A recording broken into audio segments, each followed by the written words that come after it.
Three. We're on. Okay, folks. Hi, this is Dr. Kat Schreier, WaterCitizen Media. Thank you so much for joining us again for Water Goes Virtual. You know, this is really an exciting time for people in the water space because obviously, you know, every year, every area of water has their annual meeting, and that's such a critical part. And Pat, you know, I forgot to ask to make sure I pronounce your name correctly. Sinicropi? Sinicropi. Sinicropi. Fantastic. Longo. Well, I've known you all these years, and I've never asked you how to pronounce your name. Pat is amazing. Her organization is amazing. These are all the water and wastewater utilities that have gotten into reuse. So it's not just the drinking water people. It's not just the wastewater people. It's not just the technology people. It's looking at that outcome, right? Pat, tell us a little bit about the Water Reuse Association. So you're exactly right, Kat. We're an association of utilities, businesses, institutions. We're a little different than the traditional, conventional water association that's out there, NACWA, AMWA, AWWA, or WEF, that may represent just one side of the water fence, if you will. We really represent all sides. And the one common factor of all of our members is that they engage in water reuse. So we have drinking water utilities that supply reclaimed water. We have wastewater utilities that provide effluent that becomes the feedstock for reclaimed water supply. We have technology suppliers like Suez, Xylem, Evoqua, that produce the technologies that are installed in these wastewater systems. And we also represent consulting engineers and institutions and regulatory bodies that are all engaged in helping businesses, communities install and manage these water recycling, water reclaimed projects. Yeah, and it's really grown. And you guys have been around 30 years now. And been around 30 years, celebrating our 30th anniversary this year. Yeah, as a national organization. Mm-hmm. And really, I mean, WateReuse has just got such an amazing history in this country and the planet and how much good communications is a part of that, because you know it's that concept of taking, whether using it for drinking water, whether using it for green spaces, golf courses, you know, parks and things like that, so that you can limit how much, you know, you don't need to treat water to drinking water standards to water, you know, the ninth hole, right? And then all the industrial uses, right? You guys bring them all together. Yes, and communications is critical, because you know, when people think, well, what is recycled water? What exactly do you mean? And then they think to themselves, oh, it's wastewater being used for potable water supply, you know, and immediately it's the yuck factor. So communications is critical in educating the consumer, the general public, about the safety of the water supplies, about the fact that technology now allows us to really supply pure water from these very dirty water sources. And, you know, most people don't realize that what they are drinking is de facto reclaimed water. If your water supply is from a river or lake, more than likely it's a receiving water body already for water that's coming from a wastewater treatment plant, or from some other source that you'd rather not, you know, think about. But everybody's that is downstream somebody. Yeah, everyone downstream is from an upstream water supply that needs to be cleaned, needs to be pure. Right. And that's what water recycling technologies now allow us to do. And communications is a critical part of that. Right? Everyone takes in some water for their town, for their farm, for their factory. They use it in some way. And then it's got to go back to a stream, some kind of receiving box. And so it'll go downstream, and then somebody else will take it out. It'll go back downstream again. This is just kind of taking out the middleman. It's taken out that middleman. Recycling facilities is many of them are closed loops. They just recycle the water.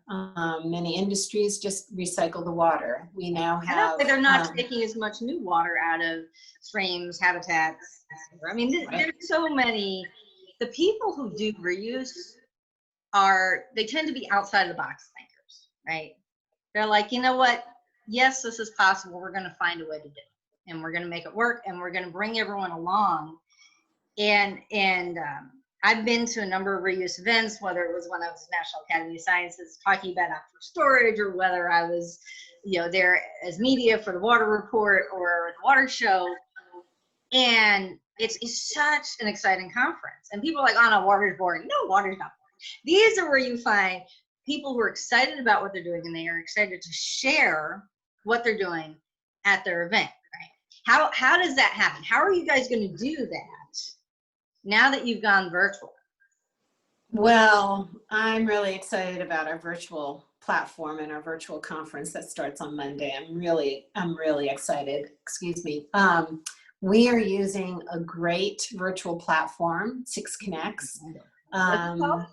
It's 6Connects platform, virtual platform, and it really does recreate an environment like a conference, like a hotel environment. It's as though you are in a conference hotel having a meeting with your colleagues, except you're doing it online and it's all digital. But the look and feel for the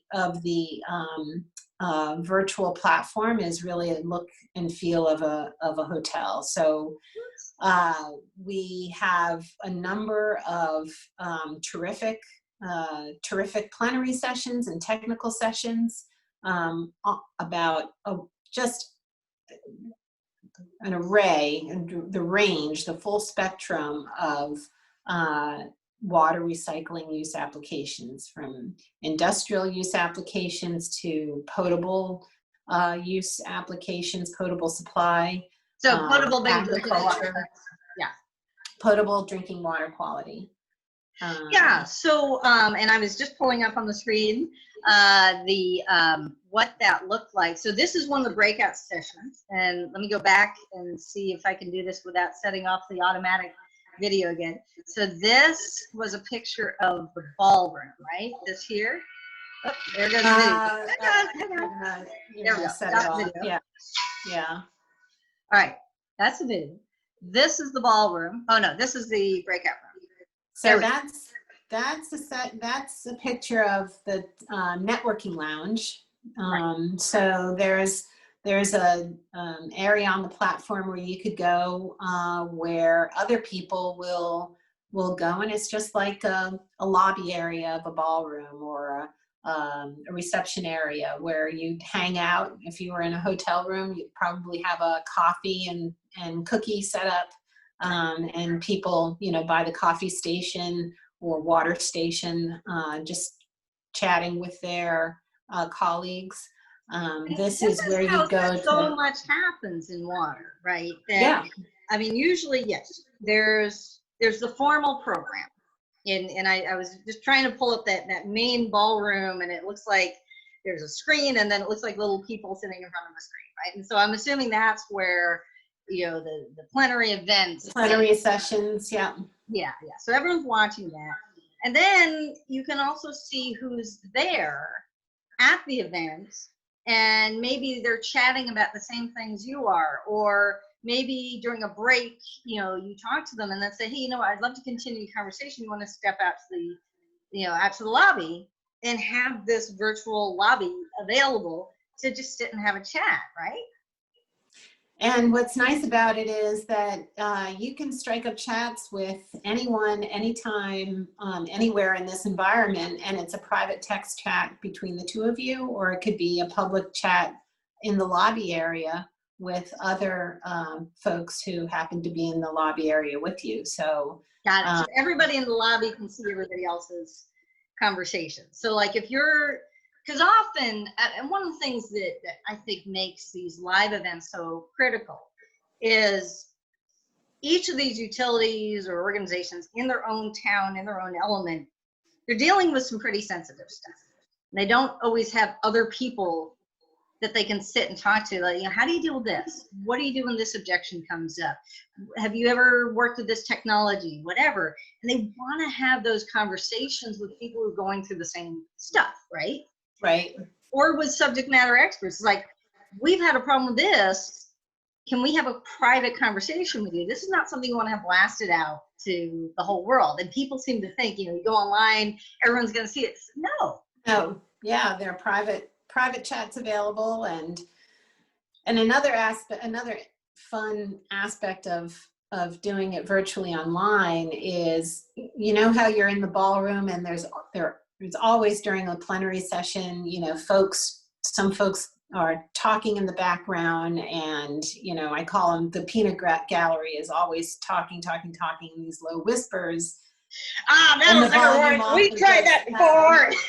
Well, or the volume gets so loud because people are talking and not paying attention to the speaker. And, in this environment, you could be speaking, texting, with a colleague who's also in the plenary session with you. And, you can still hear the speakers talking because. And I think the fact that we've had away 6 months of only being able to communicate with each other online because of COVID, right? That people get that with Zoom meetings, right? That it's not like you type in the chat and everybody has to see it, and especially if someone's speaking in a webinar, so you don't want lots and lots of text, but you can send private messages to people during the chat, and then to be able to have a breakout room. So it's really just taking stuff that people have been doing who have been working online for all this time, and now bringing into the water space. I mean, I have my theories, but why do you think so many of these big water organizations haven't used a lot of things like Zoom and a lot of these technologies that people who work for themselves or work from home have been using already? Well, I think a lot have. We're seeing associations and organizations doing more Zoom webinars, but they're sort of one-off smaller webcasts. Right. I think ours, the symposium starting on Monday, is one of the first national conference of a water association this year. I think there may have been one other, but I think we're almost the first going live, being virtual on a platform that simulates or tries to simulate the real, conference hotel venue experience. And so that's exciting. People will. We've done as many as we can. Yeah, I think some people have tested it, like the H2 Duo folks had a little thing, and the Empowering Women in Industry had a little thing, and they were trying these different platforms out. I mean, one of the most important things is not just having the platform, but understanding how to engage, right? So I don't know if there was any work done with the speakers, with the sponsors, or the attendees, of how to get the most out of your experience in this online space, right? Right. No, we are coaching all of them on how to get the most out of the experience. We just sent off tips to people, to our registered attendees for how to get the most out of the experience. I will say, what are some of the things that you're suggesting? Oh, things like, when you come into the environment, make sure you load a headshot of yourself, so that when a person sees you, that you're in the environment on the platform, they see your face. They have a face image to put next to the name. Things like seeking out, colleagues that are attending and that you'll see on the participant list. Shooting them a note saying hello. things like that, using the briefcase, pulling, one nice thing about having the digital platform is that all the PowerPoints will be provided to you in the environment. All our sponsors and all the speakers can put materials into people's briefcases, so you can download from the environment. You can. Is that like a swag bag? Is that like getting all the swag? Right. And yes. instead of the heavy swag bag that you're carrying around with reams of paper, right. You can download presentations and other materials that speakers provide directly from the environment right into your electronic folders on your desktop, laptop, and you'll have them permanently. So that's a really nice feature and a nice benefit of the digital platform. Another nice benefit is, of course, our sponsors and partner organizations will have live links to their websites and materials, and you can go into their environments and learn more about those organizations directly. And that is actually what I was starting to show before. I'm sorry, I'm like clicking in the background at the same time because I was going to share.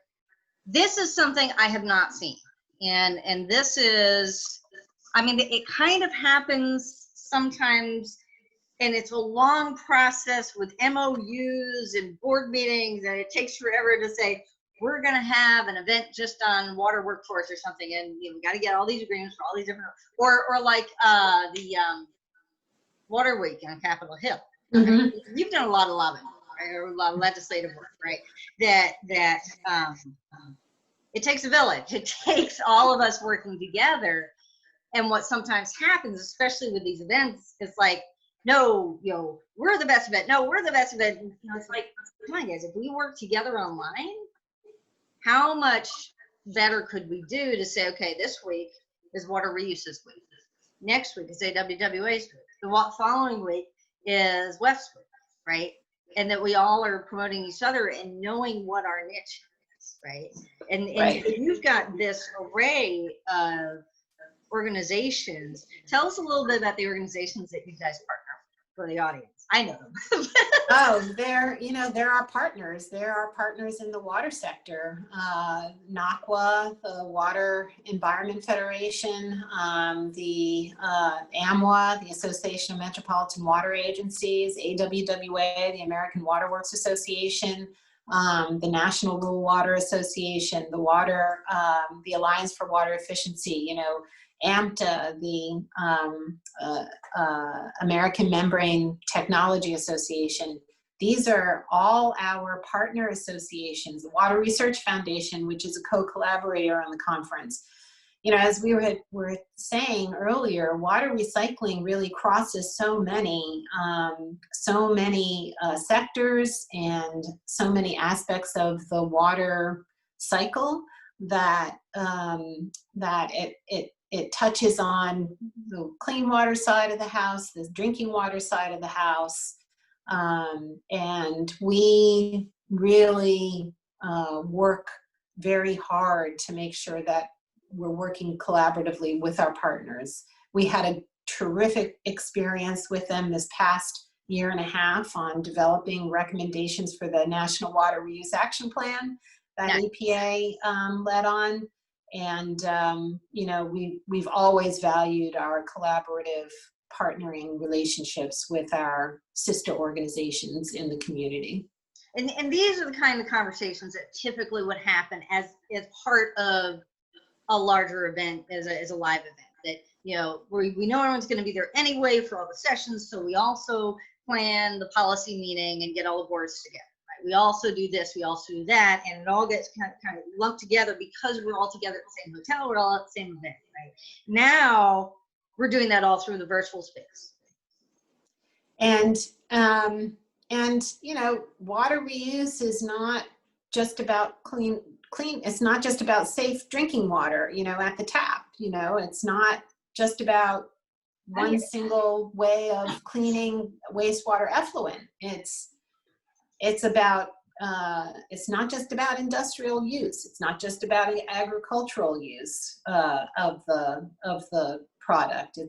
So it really cuts across, and we are trying to build a Waterview Symposium that does provide that venue. A little something for all these discussions throughout the sector to take place. And you even you're starting with this Reuse 101, which I think is really cool. I think, you know, all the associations are trying to get more and more and more people, but there's always new people coming into the space. Like, you know, whether they're young professionals or more often people from other sectors who suddenly realize, oh, you know, water affects what we do in our space, in power, in food, and whatever. How can we find out about it? And now that's going to be, and I hope my battery doesn't die, so that's why this is checking that. So I wanted to ask you about that, as well as about your sponsors, which you don't have a conference, or really, you know, the funding for the whole year for the organization without the sponsors. So first, the 101, what's happening with that? So the Water Reuse 101 Bootcamp, you're absolutely right. New people come into water recycling every year. And people who haven't been practicing water reuse attend the symposium and want to get, you know, sort of basic initiation, if you will, into the issue. And we offer a boot camp. We've been offering the boot camp now for several years, and it goes through sort of the soup to nuts.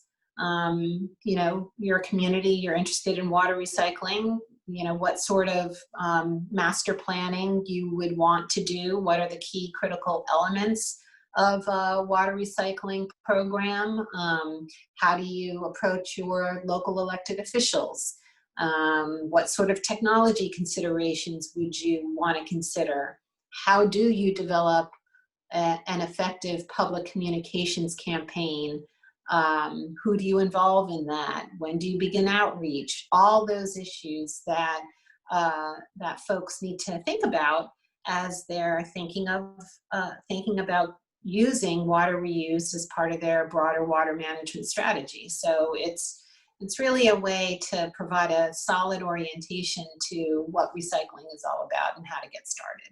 That's very cool. Very cool. So for folks who are maybe thinking about doing this, and we're starting to see reuse happening in a lot of other places that it's not typical. It's not just the driest, you know, in the desert, like in Dune, where people have to do reuse. It's also in places that maybe there's legal constraints, maybe there's endangered species issues. Maybe it just is smarter to reuse some of the water, right?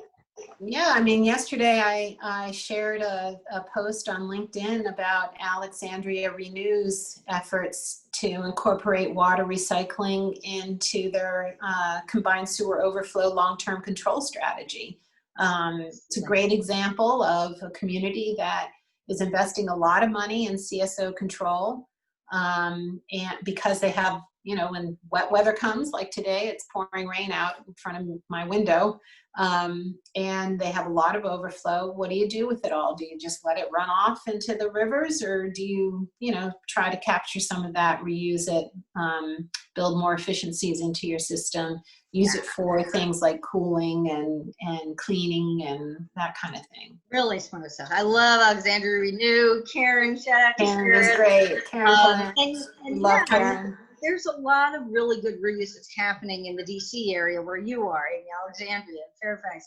You know, that there's, you know, I think these conferences really get people to stop thinking it's the same old, you know, it's just something those crazy people down in Southern California do. Well, Occoquan, you know, Occoquan UOSA here in Virginia was one of the first agencies that adopted a water recycling strategy back in the 70s. And, you know, Virginia has plenty of water, but that